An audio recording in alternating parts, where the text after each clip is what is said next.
देख रहे हैं जस्टिस 24 न्यूज। कालीना वार्ड क्रमांक 89 में मंगल शिंदे की एंट्री की तैयारी, चुनावी समीकरण बदलने के संकेत।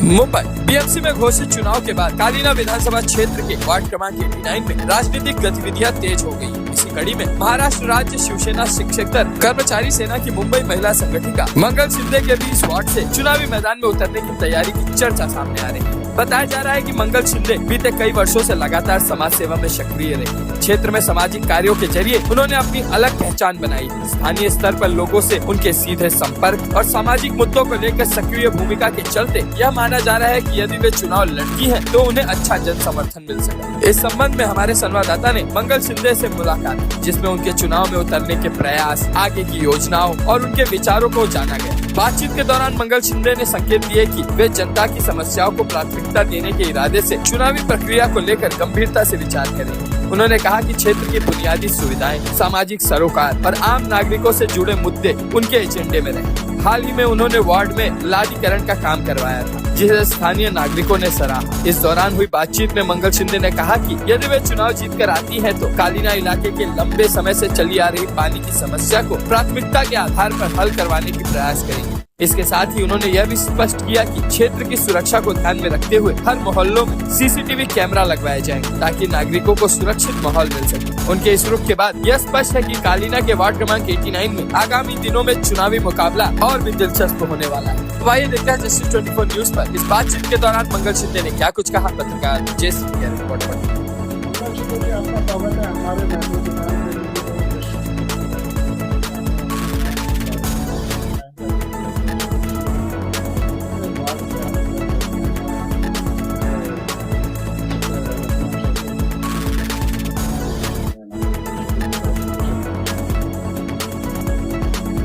स्वागत करते की तुम्ही इथे आलात माझं इंटरव्ह्यू घ्यायला। जय महाराष्ट्र, जय हिंद। माझं नाव मंगल शिंदे, मी शिवसेना शिक्षकेतर कर्मचारी सेनेची मुंबई महिला संघटिका। मी 89 वॉर्डमधून उमेदवारी म्हणून मागते।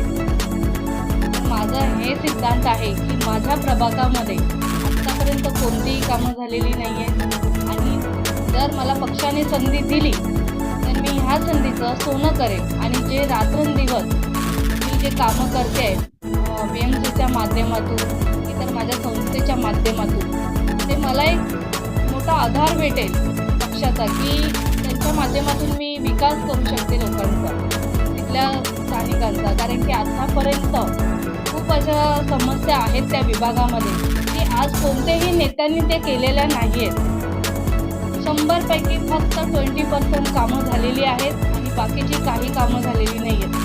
माझं हेच आहे सिद्धांत की मला यासाठी लढायचं आहे, आणि लोकांची इच्छा आहे की मी लढावं, की विकासासाठी मी लढावं। ज्या आज ज्या वेदना आहेत, ज्या लोकांच्या समस्या आहेत, त्या पूर्ण करण्यासाठी मी ह्या क्षेत्रामध्ये उतरले आहे, आणि लोकांचा मला खूप चांगला प्रतिसाद आहे।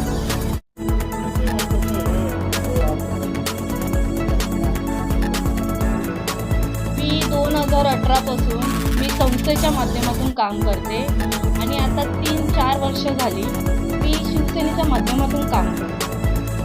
त्याच्यातून मी थोडी संघटना वाढवले, आणि मुंबई महाराष्ट्रामध्ये माझ्या संस्थेच्या माध्यमातून माझे लोक आहेत।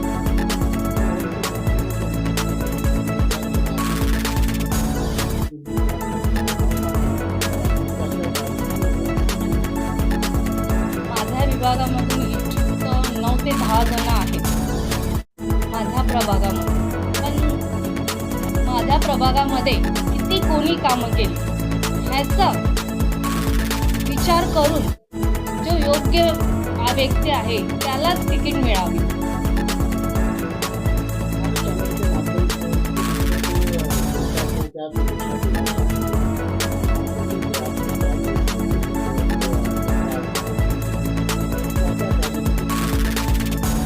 माझ्या प्रभागामध्ये लादीकरण असो, रोडची कामं असो, नाले साफसफाई असो, इतर कोणतीही कामं असो, लोकांची समस्या असो, हॉस्पिटलचे काही कामं असो, किंवा कधी अपरात्री लोकांना माझी गरज लागली तर धावत जाणे, हे सगळे कामं केलेले आहेत। सांस्कृतिक कार्यक्रम राबवलेले आहेत मी।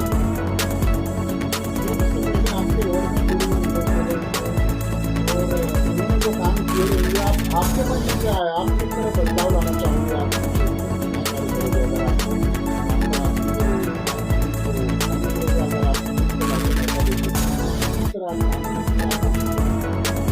जर मला लोकांनी मौका दिला आणि जर मी निवडून पण आली तर मी सर्वात पहिलं जे नाल्यांचं पाणी वाहतंय त्याचं मी काम करून देईन. दुसरं लादीकरण आणि जिथे कॅमेऱ्यांची गरज आहे CCTV ज्या आज महिलांना असुरक्षित हे समजलं जातं म्हणजे सुरक्षित महिला नाही आहे त्यासाठी आपण जिथे योग्य वाटेल आपल्याला की त्या ठिकाणी आपण CCTV लाईट आहेत जिथे लाईट नाही आहेत तिथे आपण लाईट लावू शकतो, सुशोभीकरण करू शकतो. ह्या सगळ्या मला सुधारणा करायच्या आहेत.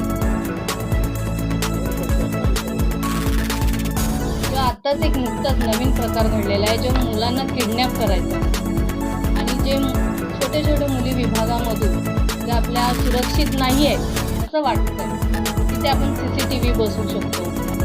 अशा बऱ्याच योजना पण आहेत त्या आपण त्याच्या माध्यमातून लाभू शकतो.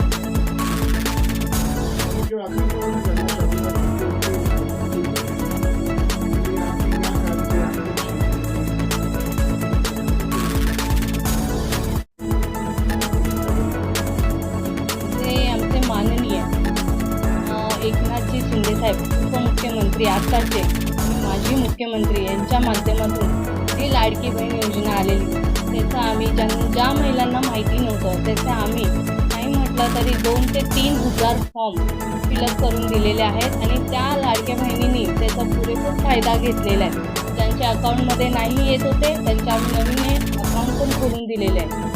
मला जर संधी भेटली तर ह्या संधीचं मी नक्कीच सोनं करेन. आने वाले 2026 में लगने वाला है नया साल, क्या शुभकामनाएं?